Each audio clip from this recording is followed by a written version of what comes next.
Kami terus belajar percaya. Kami terus belajar mengasihi. Kami terus belajar berharap. Tidak ada satupun janji Tuhan yang terlewatkan sia-sia. Tidak ada satupun janji Tuhan yang kosong di depan kami.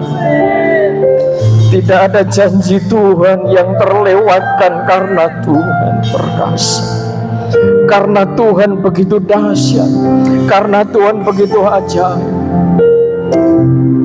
Tuhan, bawa kami hamba-hamba-Mu berada di tempat ini, berada di dalam otoritas kasih-Nya Tuhan, berada di dalam genggam tangan Tuhan, sehingga kami tidak bisa berkehendak atas diri kami, tetapi kehendak-Mu yang terjadi penuh atas hidup kami. Haleluya Yesus. Haleluya Yesus. Haleluya. Haleluya. Amin. Amin. Amin. Haleluya Yesus.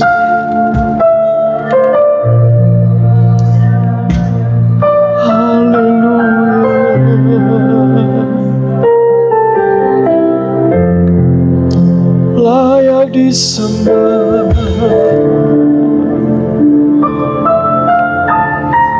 sumber kekuatan kami, sumber perlindungan,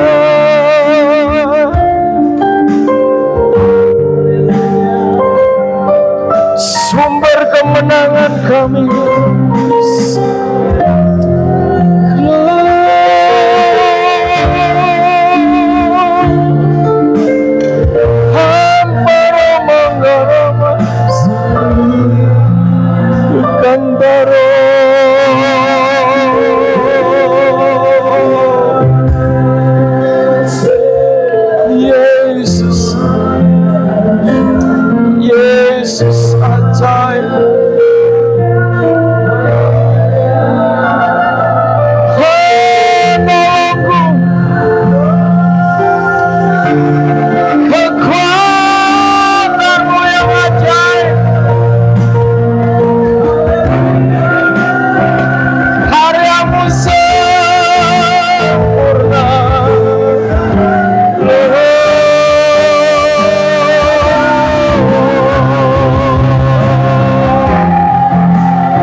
Seluruh hidup kita sedang dikerjakan kuasa Tuhan saat ini. Seluruh hidup kita sedang dikerjakan kuasa salibnya. Haleluya. Percaya. Terima kasih Tuhan. Layakkan kami menerima pengajaran firman-Mu, dibangun, dibersihkan, ditahirkan, menjadi perawan yang kudus di hadapan Tuhan. Gereja organisme tubuh Kristus, dambaan Tuhan pada akhir zaman, terjadi karena kekuatan pengajaran firman di dalam nama Tuhan Yesus Kristus. Haleluya. Amin. Silakan Bapak Ibu duduk kembali.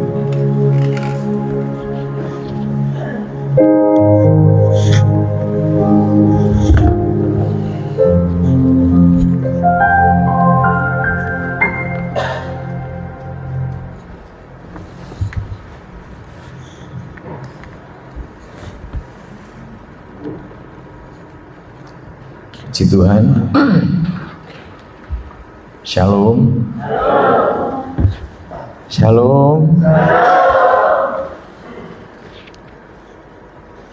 Kiranya salam damai sejahtera dari tempat Maha Tinggi menjadi bagian kita masing-masing pribadi pada kesempatan malam hari ini.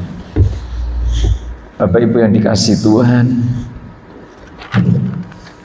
kita ada di tempat ini karena karyanya Tuhan yang begitu sempurna, sehingga utusan dari seluruh Indonesia, Bapak Ibu, saudara di sini mewakili dari setiap provinsi yang ada di Indonesia.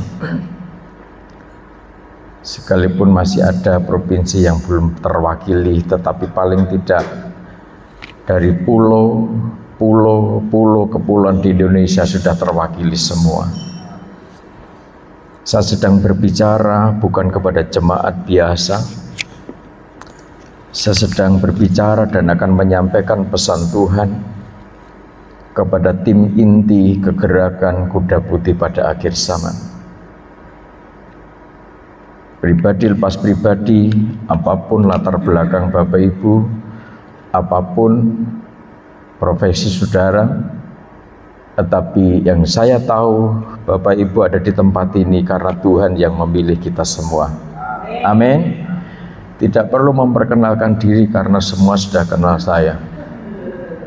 Jadi intinya di mana ada Pastor Peter, maka di sana ada Pastor Yohanes Wagyo, gitu ya. Ini satu paket khusus yang kelihatannya sulit diubah oleh kekuatan tangan manusia. Karena kasih Kristus sudah mempersatukan kita. Kalau orang tidak menghargai kesatuan, nah nanti setahap demi setahap kita akan pahami manusia yang tidak menghargai kesatuan, mau tidak mau harus menerima hukuman dari Tuhan. Malam hari ini waktunya singkat, saya akan sampaikan apa tugas tim kegerakan Kuda Putih setelah Israel dimeterai. Ini penting kita pahami. Jangan sampai nanti ada yang punya pikiran, wah Israel sudah dimeteraikan, sudah paham, sudah menerima Tuhan Yesus, dan jumlah mereka sudah dimeteraikan dari setiap suku yang jumlah totalnya 144.000. Puji Tuhan, tugas kita sudah selesai. Belum. Perlu kita pahami setahap demi setahap, sehingga kita betul-betul menjadi pelayan-pelayan Tuhan sebagai hamba-hamba Tuhan yang militan dalam kegerakan kesatuan tubuh Kristus.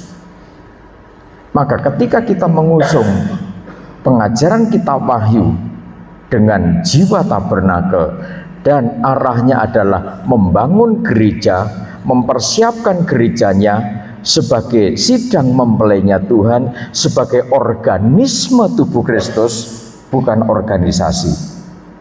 Di Indonesia ini sudah banyak organisasi. Saya banyak aktif di organisasi. Indonesia ini sudah hampir 400 sinode. Hampir. Belum yang masih numpuk yang minta ditandatangani oleh para bimas di provinsi masing-masing, mengajukan pengen bikin sinode dan lain sebagainya. Silakan bikin sinode sebanyak-banyaknya. Tetapi yang perlu kita pahami bahwa gereja organisme tubuh Kristus memang tercipta, tersinergikan dari berbagai organisasi, dari berbagai denominasi, dari berbagai suku, kaum, bahasa, dan bangsa yang ada di muka bumi. Kuncinya ketika kita berbicara kesatuan, maka kita harus ngerti di balik kesatuan itu ada harmoni karena perbedaan demi perbedaan yang cukup tajam di dalamnya. Amin. Jangan bicara kesatuan kalau kita tidak bisa menerima perbedaan. Setuju? Kan begitu. Di dalam tubuh kita, maaf nanti dikoreksi, tidak apa-apa, di sini ada dokter. Kalau tidak salah, ada 14 sistem dalam tubuh kita.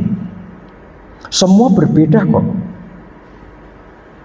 Kebayang tidak ketika namanya tubuh, tetapi yang ada hanya sistem kerangka, yang tampak tulang semua, dari tengkorak sampai ke kaki.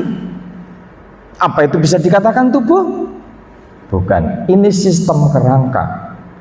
Harus dilengkapi dengan sistem otot, harus dilengkapi dengan sistem endokrin, harus dilengkapi dengan sistem saraf, harus dilengkapi dengan sistem pencernaan, sistem pernapasan, dan seterusnya. Sistem-sistem itu harus bergerak, harus bekerja aktif di tempatnya masing-masing dengan nutrisi yang diperlukan masing-masing.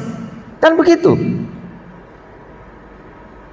Kita tidak perlu mempersoalkan itu dari organisasi apa. Ketika kita berbicara organisasi, seringkali malah terjadi perpecahan. Nah, malam ini saya akan sampaikan apa yang kita kerjakan setelah nanti Israel itu bertobat, mengalami pertobatan massal. Setelah itu apa yang terjadi? Kan itu perlu kita pahami. Saya sampaikan tadi, jangan sampai kita menganggap, wah puji Tuhan Pastor Yohanes, puji Tuhan Pastor Peter, tugas kita sudah selesai berarti ya. Durung belum selesai. Itu baru Wahyu pasal 7. Nah setelah itu ada perjalanan demi perjalanan sampai nanti Wahyu pasal 12. Jadi sesaat pemeterian terjadi, pertobatan massal terjadi, Israel menerima kuasa pengurapan Roh Kudus, maka kita harus siap-siap. Apa yang harus kita kerjakan? Kita buka Wahyu pasal 8. Puji Tuhan, sore ini ada hujan, dan ini menjadi satu kesaksian. Ada seseorang yang bersaksi, rumahnya kira-kira 8 kilo dari tempat ini, seorang petani Lombok. Betul, dia WA sama saya. Seorang petani Lombok, seorang petani talas, seorang petani apa, dia nanam apa saja, dari jagung. Saya katakan disyukuri. Di sini hujan besar Pak, disyukuri. Berarti Tuhan sedang memberkati karya. Orang itu bilang, iya Pak, terima kasih. Sudah seminggu tidak hujan, dan karena hujan ini akhirnya tanaman kami seger kembali. Syukuri berkat itu saudara. Ini orang Muslim, besok akan datang ke sini. Saya bukan, ini pembuktian bahwa kuasa Tuhan, janji Tuhan itu iya dan amin. Saya bikin gara-gara untuk pembuktian ini. Saya bikin gara-gara apa? Beli bibit talas. Saya pengen ngecek, saya beli bibit talas, dan besok dia anaknya itu ngantar ke sini. Itu bikin gara-gara saja. Maksudnya gara-gara supaya dia bersaksi. Ternyata sudah 1 minggu tidak hujan. Pohon tanaman Lomboknya nyaris kekeringan, nyaris layu semua. Terima kasih doanya Pak. Sudah 1 minggu tidak hujan. Dan memang keadaannya seperti ini Bapak Ibu. Luar biasa, ini tidak kebetulan. Hujan tadi itu tidak kebetulan. Amin. Amin.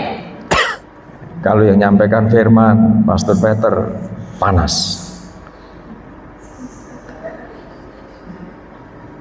Iya dong. Saudara titeni, suatu saat, ada saatnya begitu. Entah teduh, entah sampai hujan, yang nyampaikan Pastor Yohanes mesti begitu kondisinya. Amin. Titeni baik, ngono. Peristiwanya seperti itu sejak dulu. Wahyu pasal 8. Ayo. Meterai yang ke-7. Ya. Dan ketika anak domba itu membuka meterai yang ke-7, maka sunyi senyaplah di surga, kira-kira setengah jam lamanya. Ini peristiwa yang sangat bukan jarang terjadi, belum pernah terjadi, pernah terjadi tapi tidak sampai setengah jam. Waktu zaman siapa? Raja Hizkia, ya kan? Ini peristiwa yang sangat langka terjadi. Bapak Ibu kebayang tidak ketika aktivitas surga berhenti setengah jam? Distribusi berkat, distribusi kedamaian, distribusi perlindungan, distribusi kekuatan, semua aktivitas malaikat dihentikan setengah jam. Kira-kira piye? Saudara bisa menganalisa ini apa yang terjadi di bumi? Dan ini nanti terjadi. Aktivitas surga berhenti setengah jam. Ada apa sebenarnya? Ini yang perlu kita pahami nanti suatu saat. Ketika ada hal yang aneh-aneh, Bapak Ibu, ini tim inti dari kegerakan Kuda Putih. Harus ngerti. Orang Jawa Timur bilang ojo gopo. Gopo itu ojo bingung. Wong Jawa bilang ojo kedandapan. Loh, ono apa iki? Loh, ono apa, Pak? Pak, ono apa, Mak? Ketika ada sesuatu yang aneh dan belum pernah terjadi, tetap tenang. Nanti ada tahapan-tahapannya, bagaimana kita bisa mengantisipasi itu semuanya. Setengah jam aktivitas surga berhenti. Teruskan dulu. Maka datanglah seorang malaikat lain, dan ia pergi berdiri dekat mezbah dengan sebuah pendupaan emas, Ya, dan kepadanya diberikan banyak kemenyan untuk dipersembahkannya bersama-sama dengan doa semua orang kudus di atas mezbah di hadapan tahta itu. ya terus. Maka naiklah asap kemenyan bersama-sama dengan doa orang-orang kudus itu dari tangan malaikat itu ke hadapan Allah. Ya terus. Lalu malaikat itu mengambil pedupaan itu, mengisinya dengan api dari mezbah dan melemparkannya ke bumi. Maka meledaklah bunyi guru disertai halilintar dan gempa bumi. Bapak Ibu yang dikasihi Tuhan, peristiwa heningnya kerajaan surga, tenangnya kerajaan surga dari segala aktivitas ngurusi bumi, Tuhan sedang fokus. Mata Tuhan sedang fokus mengamat-amati kondisinya Israel yang sesaat selesai dimeterai, yang sesaat karyanya Tuhan, jika selama ini bertahun-tahun, ribuan tahun terkenal tegar tengkok, keras kepala. Tetapi kenyataannya janji Tuhan sebuah kepastian. Tuhan punya waktu untuk melunakkan zaitun sejati itu. Di situ kita memahami rahasia kekuatan yang sempurna yang mengalir dari kerajaan Allah. Kekuatannya itu terfokus untuk tergenapinya kesatuan, menyatunya gereja dari bangsa Israel yang sudah selesai dimeteraikan, yang mengalami pertobatan, mengalami pembaharuan oleh kuasa pengurapan Roh Kudus.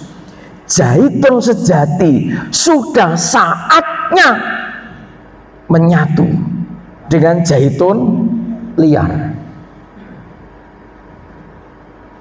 sama-sama hidup dalam pengurapan Roh Kudus. Israel yang sudah dimeterai oleh kuasa Roh Kudus tidak berdaya lagi, tidak bisa bermegah diri lagi, tidak bisa berbangga diri lagi. Dia menerima bangsa kafir seutuhnya. Kita ini zaitun tapi liar. Nah, kenapa kok Israel secepat itu? Hanya durasinya kurang lebih 9 bulan bisa ditobatkan. Loh, ini sudah diselamatkan. Janji Tuhan terhadap zaitun sejati ini, janji Tuhan untuk penyelamatan dari nenek moyangnya. Bapak Abraham sudah mengikat janji bahwa Israel adalah kekasihnya, diselamatkan karena janji Tuhan. Lah nek awake dhewe Kita semua ini bangsa kafir diselamatkan karena kasih karunia, bukan janji pilihan. Kasih karunia itu terserah Tuhan. Anugerah itu diberikan pada siapa? Lah, ketika kita ada di sini dan terus mengikuti kegerakan ini setahap demi setahap, saudara mendapatkan janji Tuhan tentang anugerah, tentang kasih karunia. Kasih karunia itu dibeberkan, diungkapkan. Kalau ada yang tidak memahami dan tidak menerima kasih karunia dari Tuhan, ya keterlaluan. Nah, terus kalau kita menolak kasih karunia, terus kita punya modal apa untuk bisa diselamatkan? Kan gitu. Ketika yang lalu para WL menyebutkan kita ini bukan orang-orang yang terpandang, kita ini orang-orang kecil, kita ini orang-orang yang tidak berdaya. Tidak apa-apa. Tuhan sanggup pakai apapun kok. Jadi peristiwa pertama, kenapa surga setengah jam sunyi senyap? Kuasa Tuhan, kekuatan Tuhan, perhatian Tuhan tertuju kepada kesatuan yang terbangun oleh kuasa pengurapan Roh Kudus. Menyatunya zaitun sejati dan zaitun liar. Tentunya zaitun liar yang sudah jinak. Ini menentukan langkah selanjutnya. Bukan zaitun liar yang masih liar di sini, tapi lewat tahapan demi tahapan. Mulai Wahyu pasal pertama, kedua, ketiga mengalami penyucian demi penyucian. Kelemahannya Efesus disikat habis oleh pelayanan imam besar. Pelayanannya imam besar terus tertuju kepada ketujuh jemaat yang merupakan representatif dari keadaan gereja pada akhir zaman. 7 jemaat itu masing-masing punya kelemahan, masing-masing memang punya kelebihan, tapi mendekati Wahyu pasal 4, di mana gereja dulu terbangun kasihnya, terbangun pengharapannya, terbangun imannya, akhirnya memiliki kelembutan hati untuk tersungkur, ibadahnya mulai tertata sesuai polanya Tuhan. Nanti kita akan pahami, apalagi setelah pemeteraian, apalagi setelah menyatunya zaitun sejati dengan zaitun liar. Zaitun liar yang sudah ditobatkan, sudah dibaharui, sudah dimeteraikan, jumlahnya sudah genap menurut Rasul Paulus. Maka langkah selanjutnya tidak bisa saudara jingkrak-jingkrak. Logikanya saja, saudara hamil, mengandung, boleh tidak jingkrak-jingkrak, loncat-loncat? Pak dokter, Bu dokter, dan ibu-ibu yang pernah mengandung anaknya, tentunya banyak batasan-batasan di sana. Andai kata ada Pak dokter, Bu dokter yang mengatakan, silahkan nanti setelah mengandung 1 bulan 2 bulan senam, loncat-loncat yang sehari paling tidak 1 jam paling sedikit, loncat pagar dan lain sebagainya. Boleh dokter? Boleh, tidak apa-apa. Ini dokter sudah harus diobservasi dan didiagnosa, jangan-jangan sudah mengalami gangguan. Nah, dokter kok nasihatnya seperti ini kan, namanya bukan dokter yang waras, iya kan? Gereja Tuhan juga begitu nanti, sampai akhirnya nanti mengerang. Aku ngerti persis bagaimana seorang ibu mau melahirkan, suaranya seperti apa. Aku ngerti persis, wong bojoku waktu mau melahirkan tak tunggoni, aku nunggui. Aku ngerti persis suaranya seperti apa. Ketika anak saya mau melahirkan, suaminya kan takut darah, takut jarum suntik. Wong Batak gak oleh tempat di jarum suntik. Wong Batak kudu kuat. Aku gak kuat, Bi. Lihat darahku gak kuat. Kamu sayang suami istrimu enggak? Yo sayang, Bi, tapi aku enggak tega saya lihat istriku seperti itu. Tunggu. Babi dulu juga nungguin mamimu waktu melahirkan anak yang sekarang jadi istri. mau tidak mau SBY itu akan batak kok. Tuani pede gitu. Bolak-balik keluar. Kenapa? Sudah belum doakan terus, iya tak doakan. Tapi semakin pucat kayak kan, makin pucat mukanya. Loh, kok muka pucat? Kasihan sama istriku. Tenang aku. Saya tengok masuk, saya doakan. Karena rotok lama memang prosesnya.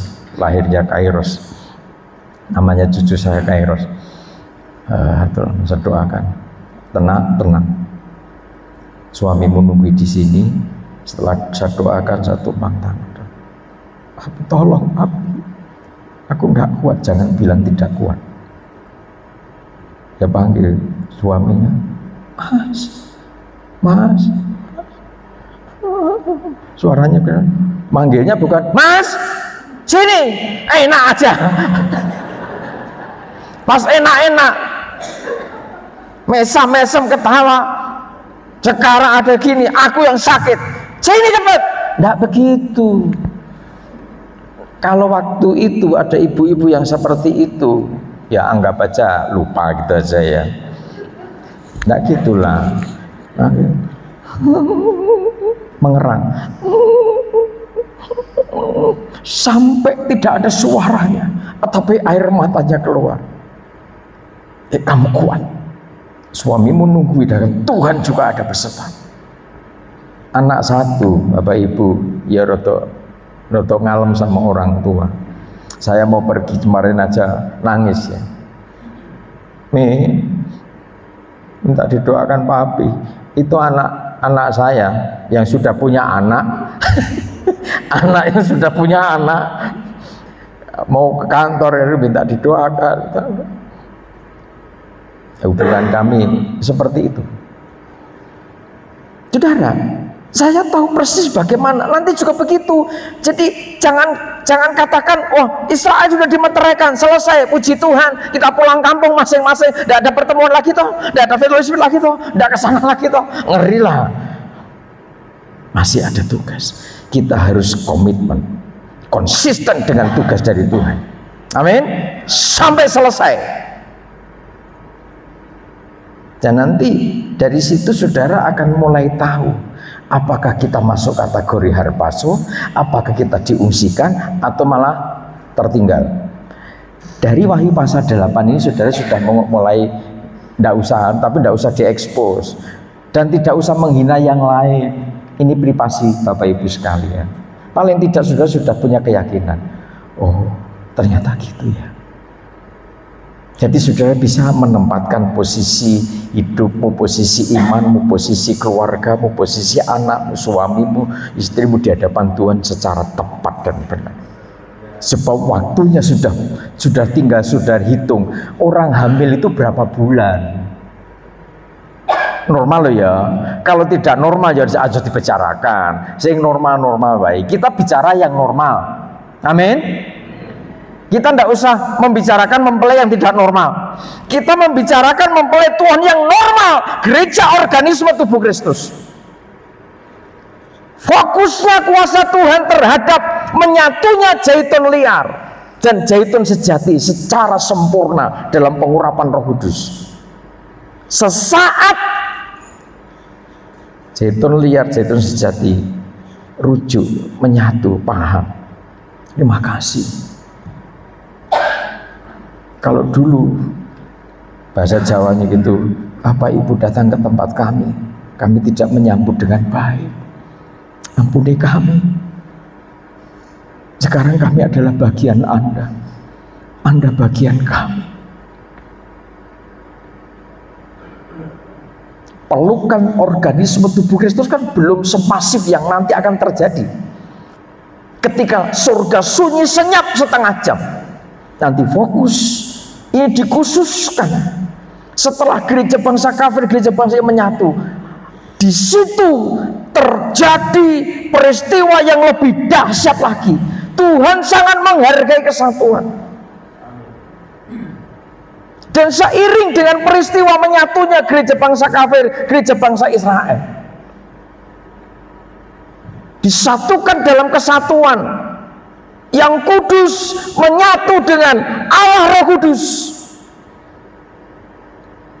Seiring dengan menyatunya gereja organisme tubuh Kristus, menyatu dengan Allah Roh Kudus, maka saat itu juga ketujuh guru dilantik, ditahbis, dipercaya untuk meniup 7 sangkakala. Tentunya setahap demi setahap. Untuk apa? Lah, supaya gereja Tuhan yang mengandung selama 9 bulan ke depan aman. Tuhan bikin gara-gara. Tugasnya 7 guru belum selesai. Tidak cukup membuka 7 meterai, tetapi peniupan 7 sangkakala harus diteruskan. Untuk apa? Sesaat peniupan sangkakala terjadi, seperti Musa ketika menyuarakan firman Tuhan. Apa yang terjadi? Apa katanya Musa? Tetapi rasa karpe dewe, yang dikatakan Musa itu dari Tuhan, maksudnya begitu. Jangan sampai karena dipakai Tuhan terus karpe dewe, semuanya sendiri. Semua ada aturannya. Tingkat spiritualitas gereja organisme tubuh Kristus, seiring dengan itu maka 7 tokoh, 7 bintang yang digenggam tangan Tuhan mendapatkan mandat kepercayaan untuk meneruskan tugas perlindungan, penggembalaan atas gereja organisme tubuh Kristus, atas perawan suci yang akhirnya nanti mengandung dengan selubung matahari, bulan dan bintang. Kondisi gereja yang tidak lagi terpengaruh oleh gravitasi dunia ini, tidak takut dimanapun juga, tidak takut.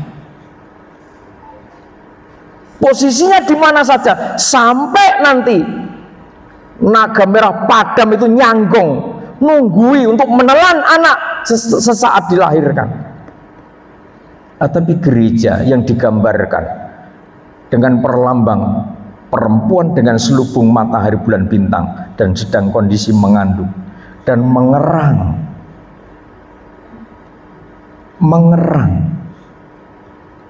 Kata yang pas bukan menjerit, tapi mengerang, merintih.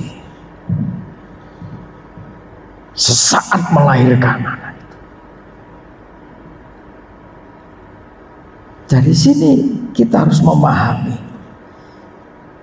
tentunya 7 bintang ini punya tugas yang tidak mudah juga. Sebab dia harus menghantar gereja organisme tubuh Kristus supaya kandungannya sehat, supaya janin yang dikandungnya itu sehat, ibu yang mengandung juga sehat. Kan gitu. Balik lagi nasihat dokter, ketika dinyatakan positif, ya dok, iya, ibu positif mengandung, maka ada petunjuk-petunjuk, ada larangan-larangan. Tidak boleh makan ini ya mbak, tidak boleh makan ini ya bu.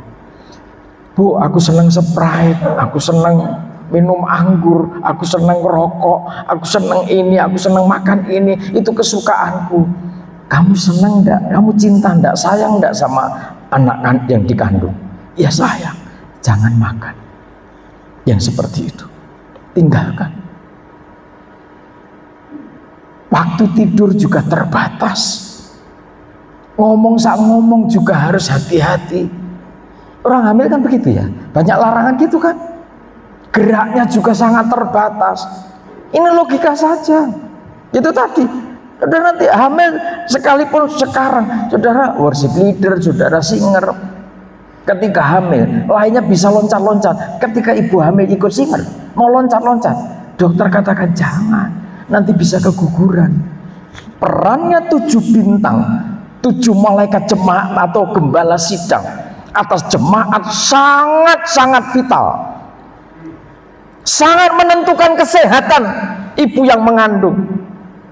Peran sertamu sebagai para bintang tidak mudah. Sebagai para bintang tidak enak-enak dalam zona nyaman, tidur sebanyak-banyaknya, makan sepuas-puasnya. Sedang saudara harus melarang ibu yang sedang mengandung, tidak boleh makan ini, tidak boleh makan itu. Sementara darah dagingmu sebagai bintang justru malah dipuaskan. Bapak Ibu, saya melihat saudara semua sebagai para pemimpin yang Tuhan pilih pada akhir zaman. Tidak usah silau dengan kondisi wayang di sana, dengan luar biasanya, dengan dahsyatnya. Saya tidak silau. Saya dari kampung, saya dari desa. Kami rata-rata semua dari kampung. Saya mau diutus Tuhan, kami mau diutus Tuhan di mana? Kami berdua ke Malaysia. Dalam perjalanan kami menghadapi teror yang luar biasa. Transit di bandara rasanya badan sakit semua. Kami hanya berdua.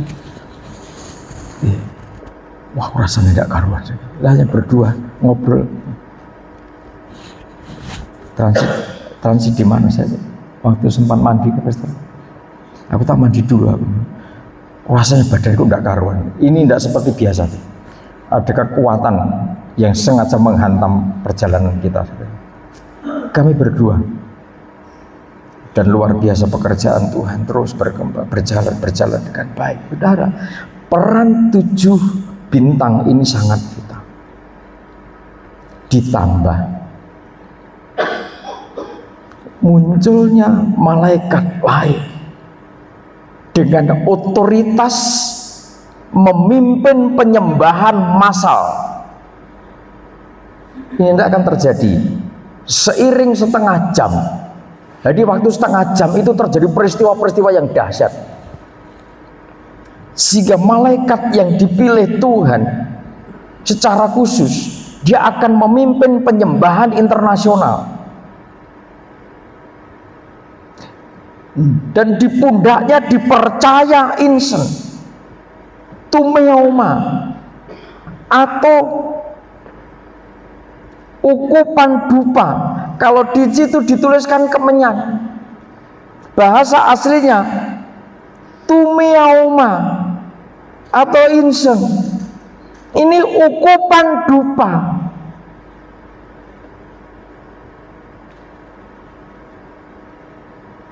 Ke-7 bintang dan 1 tokoh itu dipercaya untuk memahamkan tubuh Kristus sesaat mulai mengandung, bersekutu dengan kuasa pengurapan Roh Kudus, dengan Allah Bapa. Maka gereja Tuhan dalam pantauan yang ketat dalam persoalan ibadah, yang dipersembahkan adalah ukupan. Kalau kita melihat dalam kitab Keluaran pasal 30 itu juga seterusnya, nanti dibaca di rumah. Di sana ukupan itu harus dibakar tiap-tiap pagi.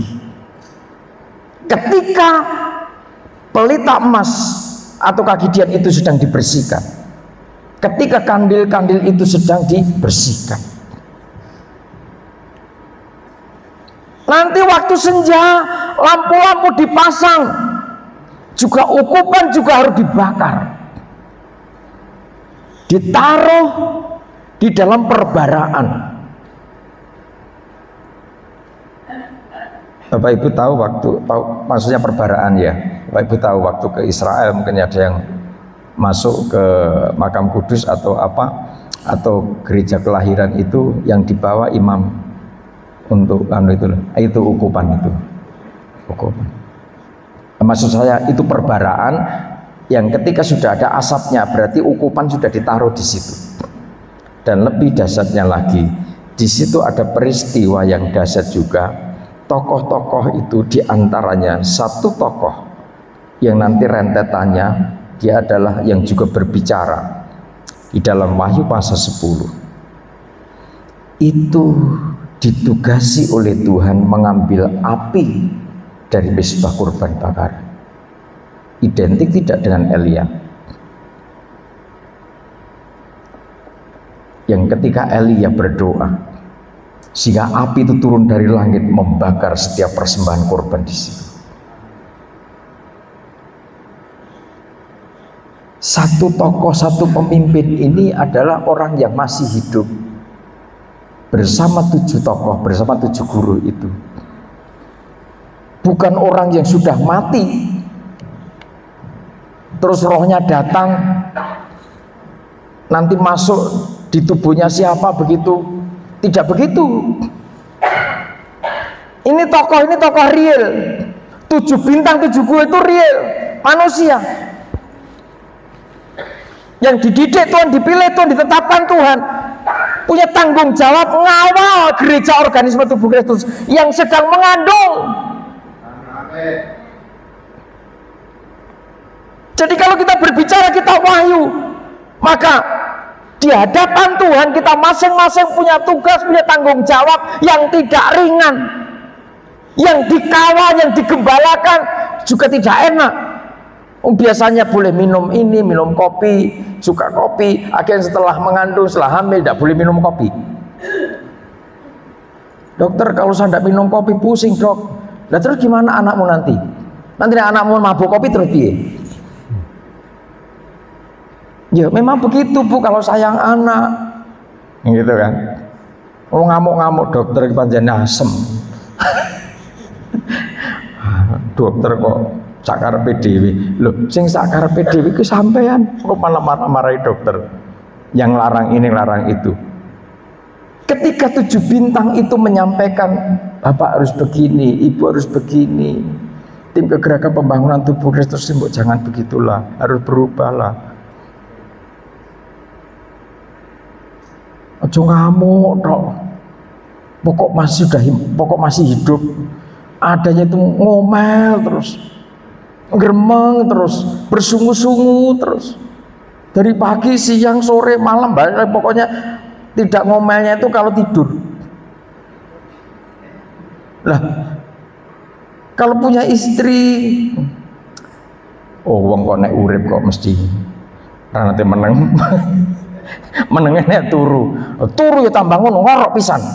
Loh, sapa sing ngorok? Aku lu gak ngorok. Ya bisa tak rekam apa piye. Kita itu kalau kita saling berdebat mempertahankan kebenaran sendiri tidak akan ketemu. Oke. Jadi Bapak Ibu, peristiwa yang besar ini terjadi. Lah, seiring peristiwa demi peristiwa yang dahsyat itu, di antaranya malaikat yang diutus hadir pada kesempatan itu harus memimpin penyembahan, memahamkan umat bahwa pola ibadahmu bukan pola ibadah halaman lagi. Kalau percaya bahwa ini syaratnya untuk bisa harpasu. Beda dengan yang lain memang. Aturannya lebih ekstrim. Tidak boleh ini, tidak boleh itu. Tapi ini aturannya mempelai. Bukan aturannya Pastor Yohanes, bukan aturannya Pastor Peter. Dan yang lain tidak punya aturan yang baku untuk kita. Tapi mempelai Tuhan sudah punya aturan. Kami para hamba Tuhan hanya menyampaikan, ini loh seperti ini jalannya. Ketika tidak dirasa hati, tolong. Kami kadangkala wong Jawa. Orang Jawa itu punya perasaan ewo pakewo itu punya perasaan yang melekat, sungkan. Tidak enak hati. Jangan-jangan nanti tak sampaikan marah. Jangan nanti sampai teguran firman disampaikan, lain kali tidak datang lagi. Alasannya ada saja. Masing-masing punya tanggung jawab yang tidak mudah. Oleh sebab itu, kita harus hidup di dalam sembah. Bukan lagi korban-korban binatang yang kita bawa di hadapan Tuhan. Seperti sistemnya Taurat, yang harus ini, harus itu, harus begini, harus begitu. Tidak seperti itu. Tetapi tingkatan spiritual gereja organisme tubuh Kristus yang sudah bersekutu dengan Allah Roh Kudus dinyatakan mulai mengandung, maka memahami nilai kesatuan secara benar. Mengasihi Tuhan dengan segenap hati, segenap jiwa, segenap akal budi, dan segenap kekuatan. Itu dipahami oleh mempelainya Tuhan. Kan hukumnya di situ. All out. Anak muda seringkali pakai kata totalitas. Gampang tuh ngomong ini. Aku mengasihimu deh, totalitas. Tetapi bisa tidak totalitas itu dipertanggungjawabkan? Nah, mempertanggungjawabkan totalitas mengasihi Tuhan dengan segenap hati, jiwa, akal budi, dan kekuatan. Ini perlu berproses. Dan mempelai Tuhan harus memahami persoalan ini, sehingga akhirnya gereja itu ketika merasakan hadiratnya Tuhan, dia hanya mengatakan kudus, kudus, kuduslah Tuhan. Tidak bisa berkata lain. Bahkan Wahyu pasal 4 nanti dibaca di rumah. Tidak perlu dibaca karena waktunya singkat. 4 makhluk dikatakan dalam Wahyu pasal 4 ayat 7 dan seterusnya. Nanti dibaca ya. 4 makhluk itu gambaran dari 4 aspek pribadi Tuhan Yesus, yang tampil sebagai raja, tampil sebagai hamba, tampil sebagai anak manusia, tampil sebagai anak Allah. Penyembah yang menyatu di dalam Allah Roh Kudus. Gereja Tuhan yang menyatu dengan Allah Roh Kudus. Dikatakan di sana memiliki sayap dari sisinya, dan di balik sayap itu banyak mata. Penyembah yang diperkenan Tuhan, penyembah yang memiliki spiritualitas yang dewasa, berjalan dalam tahapan demi tahapan yang pasti. Wahyu pasal 4 dikatakan memiliki banyak mata. Apa maknanya? Ini makna ukupan.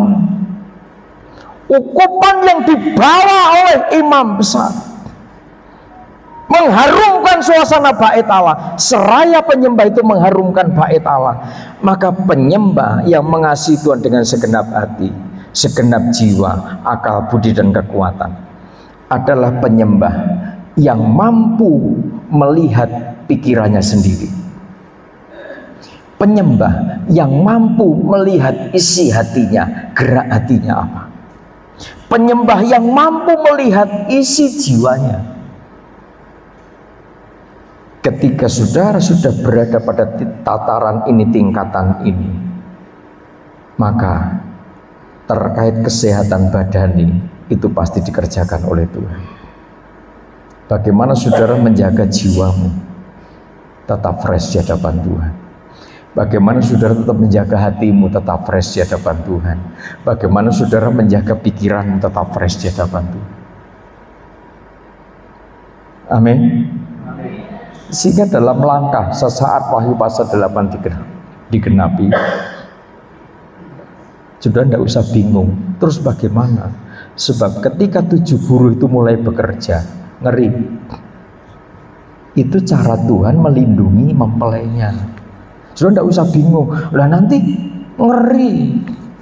Bencana demi bencana dengan dahsyat begitu. Lah malaikatnya Tuhan, gembala yang dipilih Tuhan kok malah menimbulkan bencana. Supaya dunia sibuk ngurusi bencana, sementara gereja Tuhan tidak direken. Ngerti maksudnya Tuhan? 10 tulah menghantam Mesir. Perhatiannya Mesir kemana? Bingung dengan bencana itu. Sehingga gereja Tuhan, umat Tuhan waktu itu cepat-cepat diselamatkan dari bencana itu. Ini cara Tuhan. Jadi kalau para bintang makane, tempatkan dirimu dalam posisi yang tepat. Apakah penggembalaan jiwamu, penggembalaan hatimu, penggembalaan hidupmu, keluargamu dalam penggembalaan bintang-bintang yang digenggam tangan Tuhan, atau bintang-bintang yang akan rontok sepertiga? Bahkan sesaat nanti 7 guru itu bertugas melaksanakan, bersabda, ada bintang besar jatuh ke sumber-sumber mata air, ke sungai-sungai. Bintang itu namanya absintus. Bintang tetapi menjadi akar kepahitan. Absintus itu pahit. Levelnya bintang, levelnya pendeta, levelnya hamba Tuhan. Tetapi yang keluar dari mulutnya adalah sumpah serapah, kutuk, akar pahit yang tersimpan dalam hatinya. Perkataannya sumber perpecahan. Ini absintus. Jatuh gara-gara salah satu dari guru itu khotbah.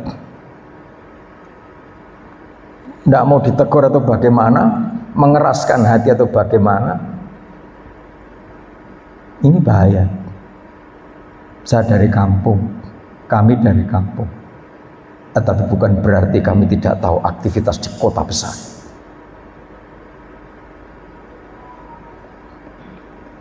Kalau saya tahu persoalan kami bergumul, bukan kami ikut menjatuhkan orang yang sudah jatuh, apalagi dalam level seorang hamba Tuhan. Maaf, saya tahu.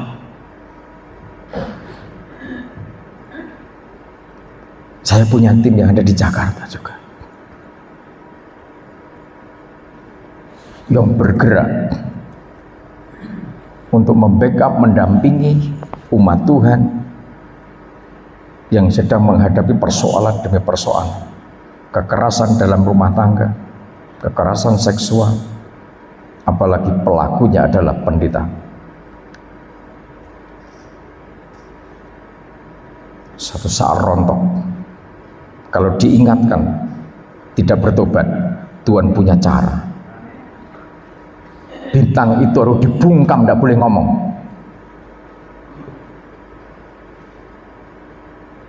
Saudara, aku prihatin, aku ikut sedih, tapi itu kenyataan. Nah, ini kita baca sebagai gambaran saja. Terus kita bagaimana dalam kondisi seperti itu nanti? Kan mengerikan, tidak? Penggembalaan 7 bintang itu menyelamatkan mempelainya Tuhan. Jangan khawatir. Ini strateginya Tuhan. Jam berapa ada tsunami, ada gempa bumi 8, sekian skala Richter di Rusia. Dan dampak tsunami-nya nanti juga akan sampai ke Sorong Utara dan lain sebagainya, kan daerah timur. Ada datanya ada. Itu belum. Itu urusannya Tuhan nanti selanjutnya. Oke, ini contoh saja. Ayat 6. Rada cepat ya. Wahyu 8. Keempat sangkakala yang pertama. Lalu malaikat yang kedua meniup sangkakalanya, dan ada sesuatu seperti gunung besar yang menyala-nyala oleh api dilemparkan ke dalam laut, dan sepertiga dari laut itu menjadi darah. Dan matilah sepertiga dari segala makhluk yang bernyawa di dalam laut, dan binasalah sepertiga dari semua kapal. Lalu malaikat yang ketiga meniup sangkakalanya, dan jatuhlah dari langit sebuah bintang besar, menyala-nyala seperti obor, dan ia menimpa sepertiga dari sungai-sungai dan mata-mata air. Nama bintang itu ialah Absintus. Dan sepertiga dari semua air menjadi absintus, dan banyak orang mati karena air itu, sebab sudah menjadi pahit. Ya, kan bahaya begini. Ini kitab Wahyu itu apokalipsis. Bintang itu menggambarkan tokoh-tokoh. Ketika bintang itu jatuh, yang kejatuhan bintang itu sumber-sumber mata air, sungai-sungai. Hamba-hamba Tuhan, para penatua, wakil gembala yang harusnya menjadi sumber-sumber mata air kehidupan. Tetapi ketika itu sudah tertular roh perpecahan, tertular absintus, justru yang harusnya mendatangkan damai sejahtera, harusnya mendatangkan kedamaian, ketenangan, ketenangan, kesatuan, justru membangun kebencian demi kebencian.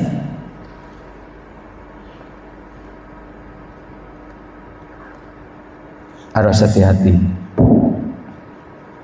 Betapa murninya, betapa kudusnya gereja organisme tubuh Kristus. Guru pertama, guru kedua, guru ketiga dengan dahsyatnya.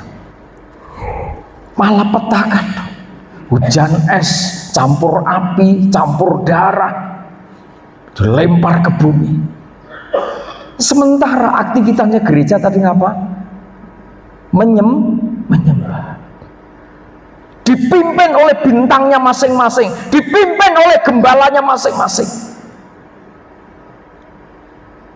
Kan berjauhan, tidak bisa, kan tidak mungkin seluruh guru yang ngumpul jadi satu. Semua ada koordinatornya, mengawasi. Saudara, kita harus ngerti, kita harus paham. Aktivitas gereja Tuhan yang mengandung firman Tuhan, mengandung kuasa pengurapan Roh Kudus, bisanya hanya menyembah. Gerakmu sudah terbatas, tidak bisa terlampau jalan jauh. Sementara bencana demi bencana terjadi di depan mata saudara, kita hanya bisa menyembah Tuhan. Yakin penggembalaan tubuh Kristus, yakin penggembalaan para bintang itu membawa saudara masuk, dipersiapkan harus masuk. Kalau saudara sudah masuk, mulai start bersekutu dengan kuasa pengurapan Roh Kudus, jelas hitungan, maka langkah saudara menuju harus masuk. Amin. Yang penting nurut. Persembahanmu bukan sesuatu yang kasar lagi, tapi ukupan dupa. Saudara tidak bisa berjingkrak-jingkrak lagi.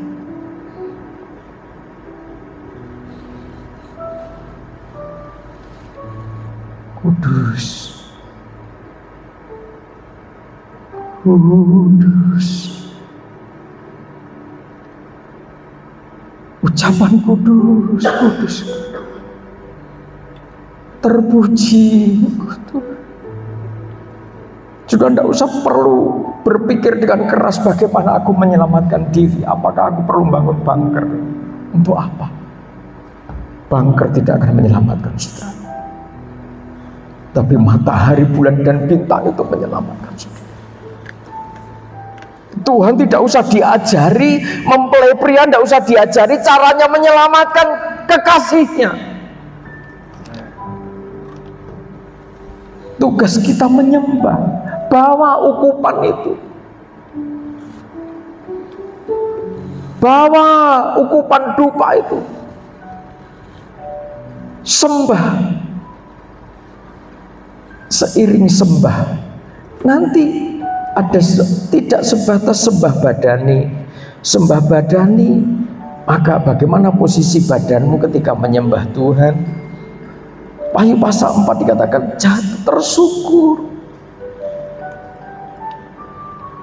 Pastor Peter kemarin bukan terlentang, ngeblak. Saya tidak mau saudara ditumpang tangan oleh para bintang, ditumpang tangan oleh hamba Tuhan, lalu nanti ngeblak, bahaya.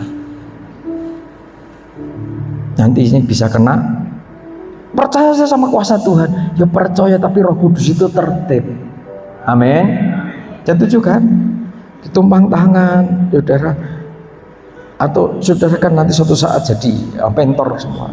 Satu saat pelayanan satu kota, KKR atau apa. Satu saat di daerah timur, Bu Dokter nanti siapkan di sana, kita berangkat ke sana. Oke, kita semua jadi mentornya, pendamping. Ketika kita saudara doa, bimbing untuk bisa sujud. Amin. Kudus, kudus, Engkau Allah Maha Kuasa, layak dipuji, layak disembah. Engkau kudus, kudus, ya Engkau Kau Allah kuasa, layak dipuji, layak disembah. Amin. Saudara tidak bisa berteriak, melengking. Saudara sedang mengandung. Logos itu sedang ada di dalam pribadimu. Makrifat itu ada di dalam dirimu. Tidak bisa banyak berkata-kata di hadapan. Dia bisa katakan, puji Tuhan, terima kasih kau Bapa. Kuasa air kehidupan yang menguasai hidupmu, kuasa Roh Kudus yang menguasai hidupmu itu mengalir, memancar sampai kehidupan kekal.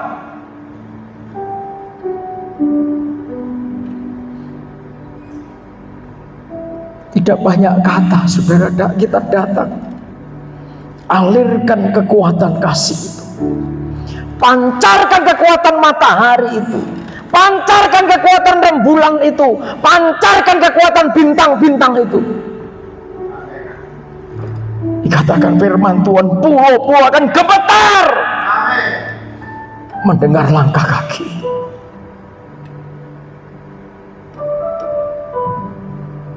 Satu saat, sudah setuju, tim ini perlu diuji juga secara real. Amin. Kita bawa ke hutan, ke Taman Nasional. Tidak apa-apa di sana. Ada banteng, ada harimau, ada ular. Tidak usah takut. Amin. Karena saya menjalankan tugas. Mohon ampun hambanya. Jadi beliau orang tua saya, karena saya menjalankan tugas, beliau dulu saya tempatkan di dalam hutan jauh. Saya tahu itu sarangnya ular.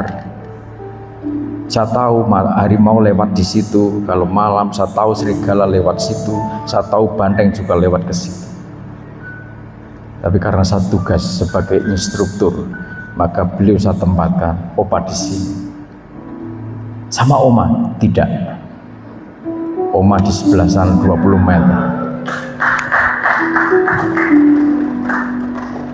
Saya pengen tahu sejauh mana. Jangan-jangan suaranya keras di kota. Sumbernya setan, di mana di situ dieluk-elukan, disembah-sembah. Kita sikat habis karena kuasa Tuhan ada dalam saudara. Waktu itu anak saya kelas 3 SMP, puasa 5 hari 5 malam, tidak makan, tidak minum, saya taruh di dalam hutan itu. Waktu SMA, kelas berapa saya lupa, puasa 7 hari 7 malam, tidak makan, tidak minum, saya taruh di dalam hutan itu. Berdoa semalam-malaman, pagi baru saya bolehkan pulang. 1 minggu. 1 minggu lebih sama persiapan dan sama pasca puasa. Fisik memang. Kami gembleng fisik. Tidak usah bertanya, kami hamba-hamba Tuhan sampai berapa lah. Kalau anak saya saja, anak perempuan 7 hari 7 malam puasa ngebleng. Ngebleng itu tidak makan, tidak minum sama sekali. Masih bisa jalan, saya masih hidup kok.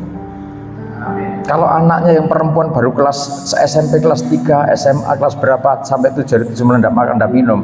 Lah, para mentornya, para instrukturnya, tidak usah ditanya,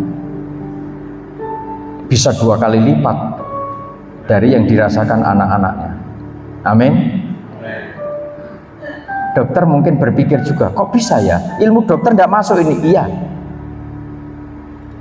tapi yang saya pakai ilmunya Tuhan, yang kami pakai hikmat marifat. Amin. Tim Kegerakan Pembangunan Tubuh Kristus, saya tidak mau tidak ngajak saudara, wanti ibu-ibu, opa-opa puasa, lalu gimana kalau disuruh puasa 5 hari 5 malam, pokoknya nurut. Enggak juga sih. enggak usah takut. Oma ya enggak usah takut, Oma. Enggak. Nanti Oma Lisa, Oma kan senior.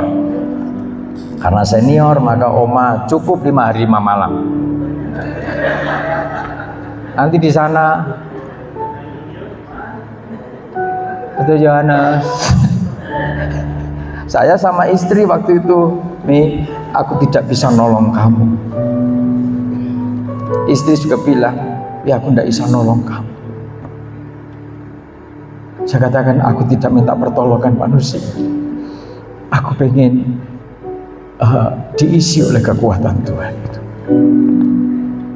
Pagi nanti mandi, siang jam 9 kita masuk lagi, sore mandi, malam masuk lagi ke sini.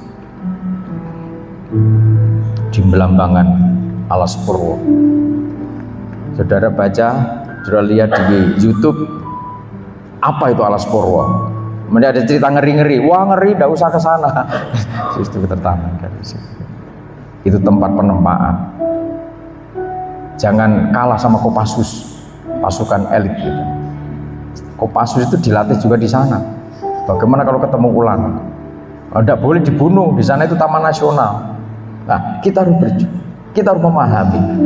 Lah, penyembah yang memahami bahwa ternyata di situ ada peristiwa yang dahsyat.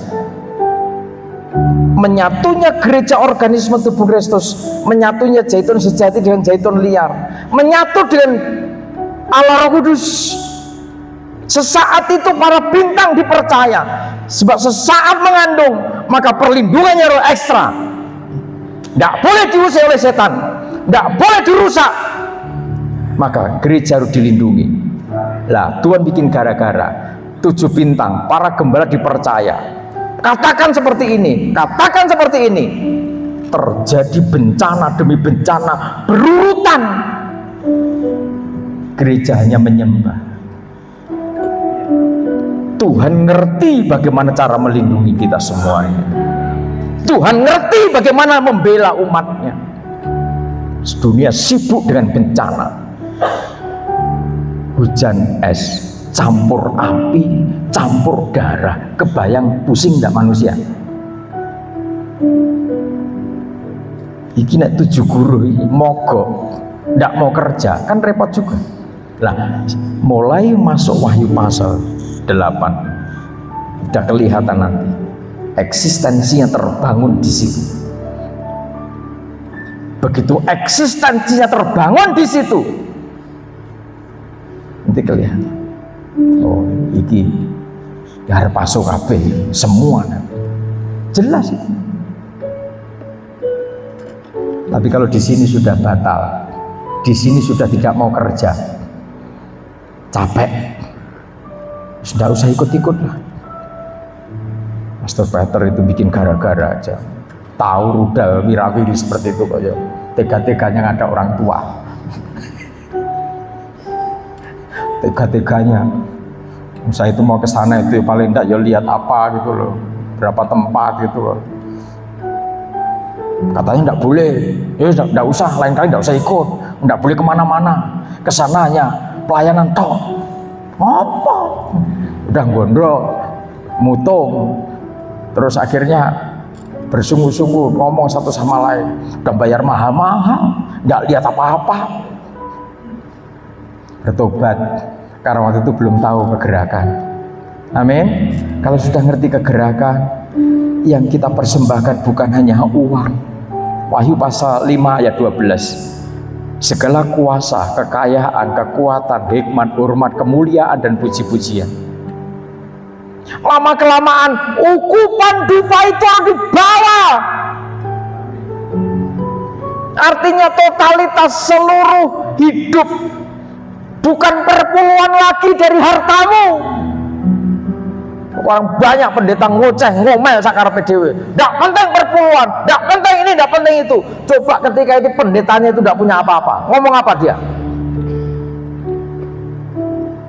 Saya ndak membahas itu, tetapi mempelainya Tuhan yang dipersembahkan bukan hanya 1/10. Betul? Betul Bapak Ibu? Bagaimana kalau istrimu kan hanya 1/10 badannya dipersembahkan untuk suami, kira-kira gelem kok gak? Mah sayang mah gak, hanya 1/10. Lah apa? Dari lutut ke bawah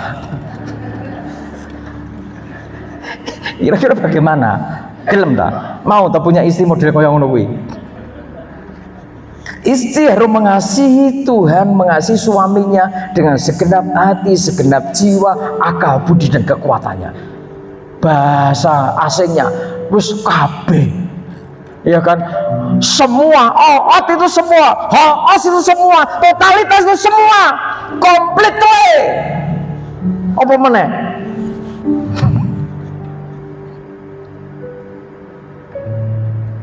Jadi kalau ada pendeta mengatakan sekarang tidak ada perpuluhan, aku setuju. Tetapi firman Tuhan katakan segenap hati, segenap jiwa, akal, budi dan kekuatan. Ada yang 50% dari berkatnya. Mendadak ada berkat sekian triliun dipersembahkan 75%, dipersembahkan 90%, kan bukan persepuluhan. Loh, ada yang seperti itu. Karena apa? Ngerti bahwa hidupnya adalah tubuh Kristus, mempelainya Tuhan. Amin. Untuk apa?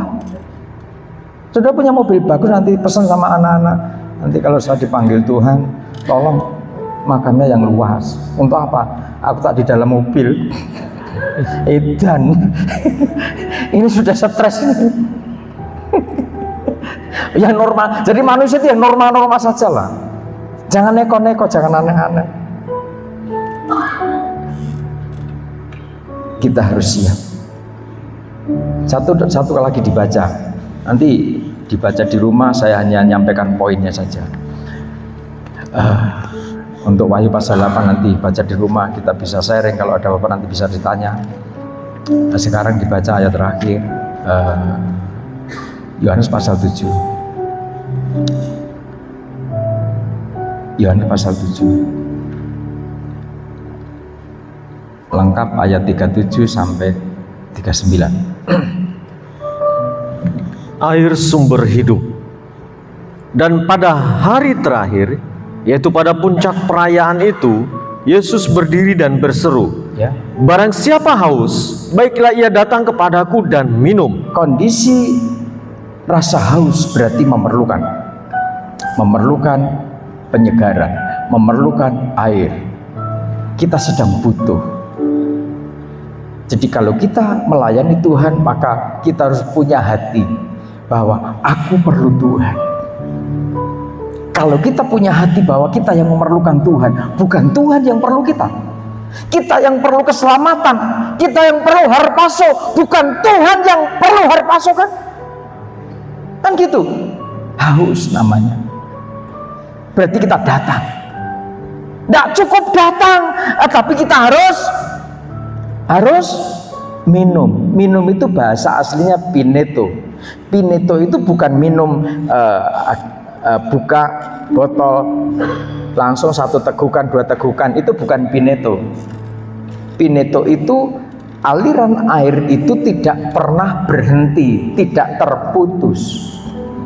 Nah, mempelainya Tuhan yang sudah dimeteraikan, yang sudah bersekutu dengan Allah Roh Kudus, maka hubungannya, komunikasinya dengan Allah Roh Kudus tidak terputus.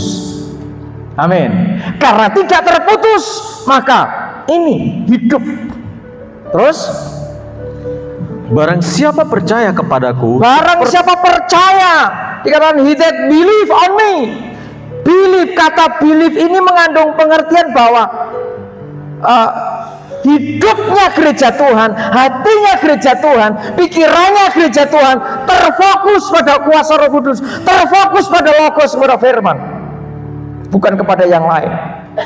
Percaya, membawa pikirannya, membawa hatinya, jiwanya kepada Kristus, kepada kuasa Roh Kudus. Terus, seperti yang dikatakan oleh kitab suci, ya, dari dalam hatinya akan mengalir aliran-aliran air ketika hidup. kita membawa hati, membawa jiwa, akal budi dan seluruh kekuatan kita all out untuk Tuhan, bersekutu dengan kuasa pengurapan Roh Kudus. Dari dalam hatimu akan mengalir aliran-aliran air hidup. Mempelainya Tuhan tidak ada aliran kebencian. Amin. Mempelainya Tuhan tidak ada aliran kepahitan hati. Buang itu semua. Sesakit apa saudara dikhianati orang? Sepedih apa saudara dikecewakan orang? Seberat apa saudara dikecewakan manusia? Jangan sakit hati. Katakan Tuhan Yesus baik. Mungkin ada yang hubungannya dengan anak tidak baik. Kadang anak terlalu menjengkelkan, sulit dididik, sulit dibina. Apalagi anak-anak rohani jemaat sudah diperjuangkan sedemikian rupa. Sang bintang itu sudah nurut, penggembalaan sudah nurut apa maunya Tuhan, tetapi tidak mendapatkan tanggapan yang baik dari anak-anak rohaninya. Apalagi seorang hamba Tuhan, bintang yang digenggam tangan Tuhan. Jangan ada sedikit pun kepahitan hati menyelinap dalam hati. Alirkan aliran-aliran air kebenaran firman Tuhan yang membawa hidup, kebenaran firman Tuhan yang membangun kesatuan. To be fresh, membawa pembaharuan, full power. Ada kekuatan dari Tuhan. Ketika itu semua aliran kasih itu terbangun dari hidupmu, itulah yang saudara kandung. Memiliki kecerdasan spiritual yang tinggi, yang dewasa, yang mampu mengalahkan artificial intelligence yang sekarang sedang berkembang. Oleh sebab itu, apa yang dimaksudnya? Ayat 39. Yang dimaksudkannya ialah roh yang akan diterima oleh mereka yang percaya kepadanya. Ya. Sebab roh itu belum datang karena Yesus